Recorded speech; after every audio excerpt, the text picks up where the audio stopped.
Assalamualaikum warahmatullahi wabarakatuh. Perkenalkan, nama saya Aisyah Novitasari, mahasiswa Pendidikan Ekonomi Universitas PGRI Kanjuruhan Malang.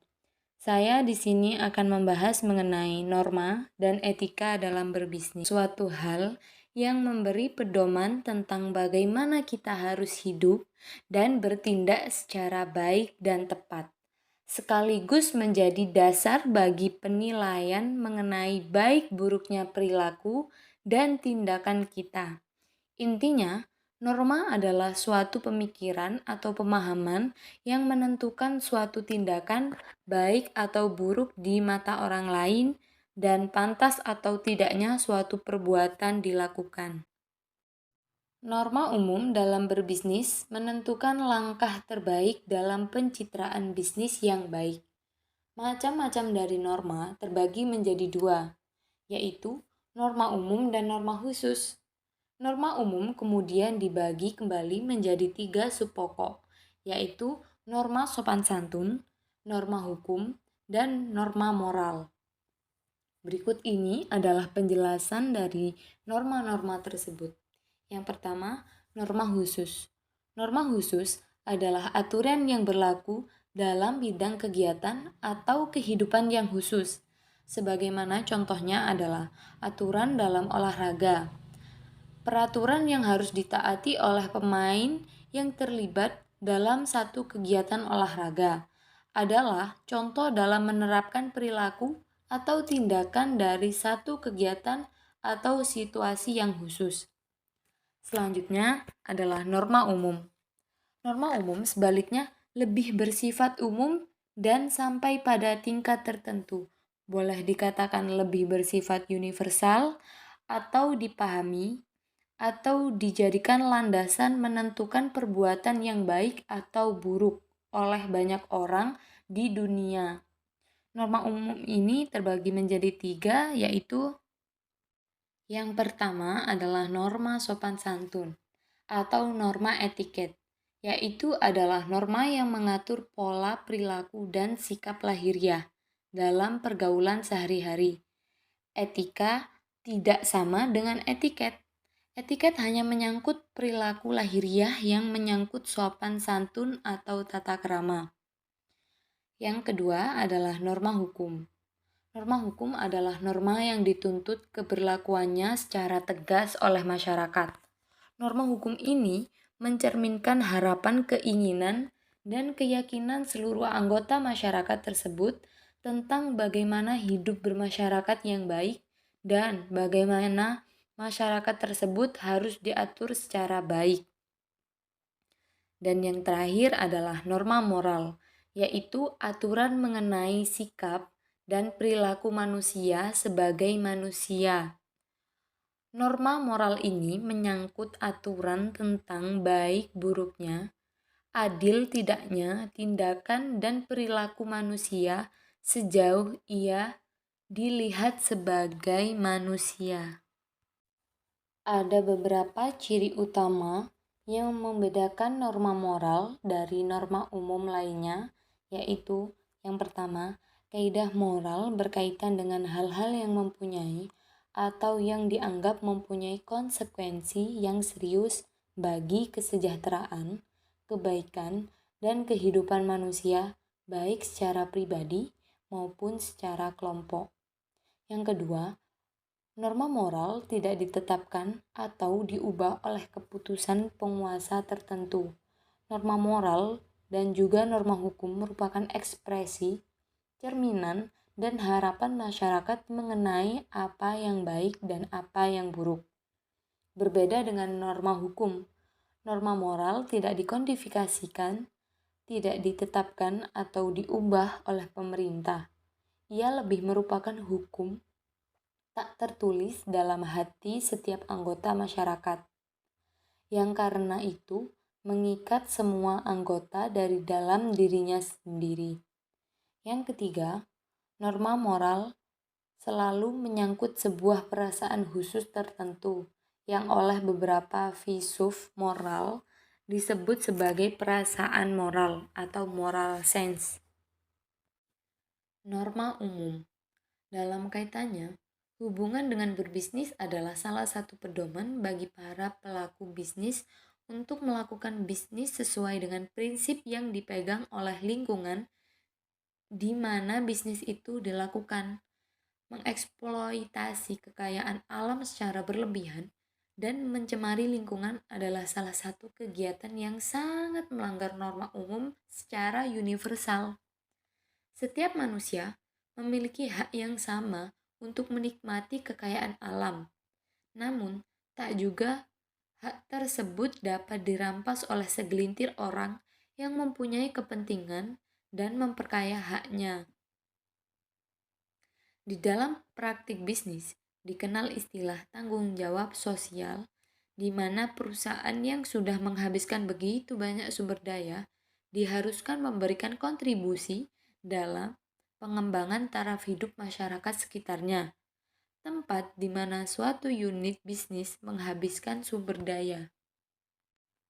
Unit bisnis besar yang memiliki banyak cabang di berbagai negara diharuskan memiliki kepekaan dan kepatuhan terhadap budaya masyarakat setempat dan hukum yang berlaku. Suatu unit bisnis tidak bisa mengabaikan hukum yang sudah ditetapkan dalam satu negara.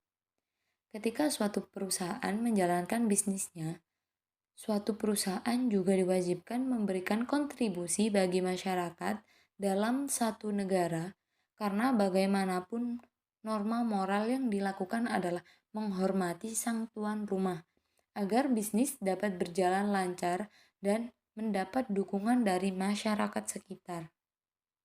Oke, selanjutnya, menurut Musli, etika bisnis merupakan suatu pengetahuan tentang tata cara ideal pengaturan dan pengelolaan bisnis yang memperhatikan norma serta moralitas yang berlaku secara universal. Etika bisnis dapat diartikan sebagai peraturan tidak tertulis sebagai landasan norma dan perilaku yang harus dipatuhi oleh seluruh lapisan dalam perusahaan atau bisnis. Dengan menjalankan etika bisnis yang baik, sebuah bisnis bisa mendapatkan nilai dan kepercayaan lebih dari masyarakat, negara, dan bahkan kompetitornya. Yang pertama, ada kejujuran. Seorang pengusaha harus selalu bersikap jujur dalam hal apapun, baik dalam berbicara maupun bertindak. Jujur perlu agar berbagai pihak percaya terhadap apa yang akan dilakukan. Tanpa kejujuran, usaha tidak akan maju karena tidak dipercaya oleh konsumen atau mitra kerja. Yang kedua, ada taat hukum.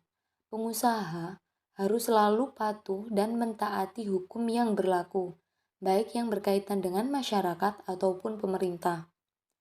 Pelanggaran terhadap hukum dan peraturan dapat berakibat fatal di kemudian hari. Selanjutnya, suka membantu.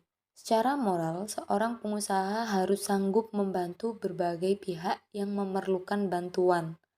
Sikap ringan tangan ini dapat ditunjukkan kepada masyarakat dalam berbagai cara. Misalnya, melalui media sosial, pengusaha yang terkesan pelit akan dimusuhi banyak orang. Yang ketiga, komitmen dan saling menghormati.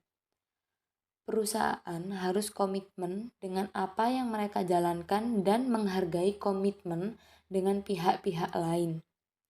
Pengusaha yang menjunjung tinggi komitmen terhadap apa yang telah diucapkan atau disepakati akan sangat dihargai oleh berbagai pihak. Oke, yang kelima adalah menepati janji. Pengusaha dituntut untuk selalu menepati janji. Misalnya dalam hal pembayaran, pengiriman barang, atau penggantian. Sekali saja seorang pengusaha ingkar janji, tentu sama artinya dengan bunuh diri, karena dapat berimbas pada hilangnya kepercayaan pihak lain. Yang keenam, bertanggung jawab. Pengusaha harus bertanggung jawab terhadap segala kegiatan dalam bisnis yang sedang dijalankan. kewajiban terhadap berbagai pihak harus segera diselesaikan. Tanggung jawab tidak hanya terbatas pada kewajiban, tapi juga kepada seluruh karyawan, masyarakat, bahkan pemerintah. Yang ketujuh ada disiplin. Pengusaha dituntut untuk selalu disiplin dalam berbagai kegiatan yang berkaitan dengan usahanya. Misalnya, dalam hal waktu pembayaran atau pelaporan kegiatan usaha. Dan yang terakhir ada mengejar prestasi. Bertujuannya agar bisnis yang dijalankan dapat berkembang dan terus bertahan dari waktu ke waktu. Prestasi yang berhasil dicapai perlu terus ditingkatkan. Di samping itu, pengusaha juga harus tahan mental dan tidak mudah putus asa terhadap berbagai kondisi dan situasi yang dihadapinya. Adanya etika dalam berbisnis ternyata memberikan manfaat tersendiri, terutama bagi pelaku usaha yang ingin sukses dan terus berkembang. Apakah itu saja? Yang pertama, menjadi sarana untuk pengembangan jati diri. Etika bisnis bermanfaat dalam membentuk sebuah jati diri perusahaan yang nantinya akan memberikan dampak yang cukup besar bagi perusahaan. Misalnya, seperti kematangan konsep bisnis perusahaan sehingga membuat bisnis dapat berjalan dengan lancar. Yang kedua, adanya pengendalian diri. Pengendalian diri yang dimaksud adalah pengendalian untuk seluruh pihak yang menjadi bagian dari perusahaan.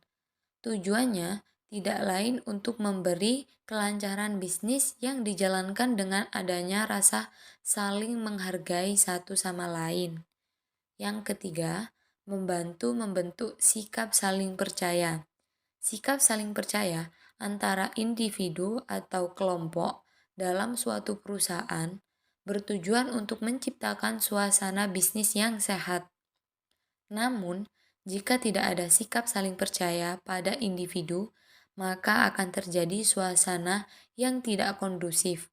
Dengan adanya sikap saling percaya antara individu, maka akan memberikan kelancaran pada suatu bisnis.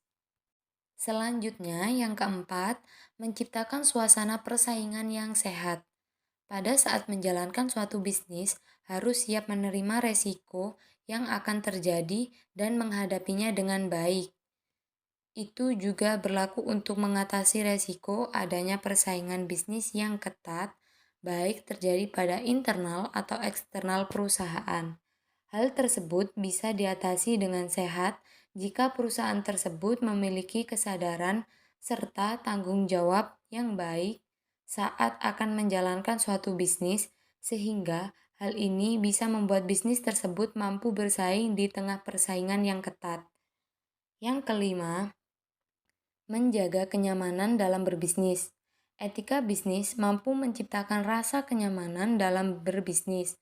Kenyamanan berbisnis ini dapat mendorong pelaku bisnis untuk bekerja lebih optimal sehingga memberikan dampak positif bagi bisnis, seperti tercapainya target kerja sesuai waktu yang telah ditentukan, di mana hal ini pun bisa juga memberikan peran penting dalam meraih kesuksesan dalam berbisnis. Mungkin itu saja yang bisa saya sampaikan mengenai norma dan etika dalam berbisnis. Semoga bermanfaat dan terima kasih.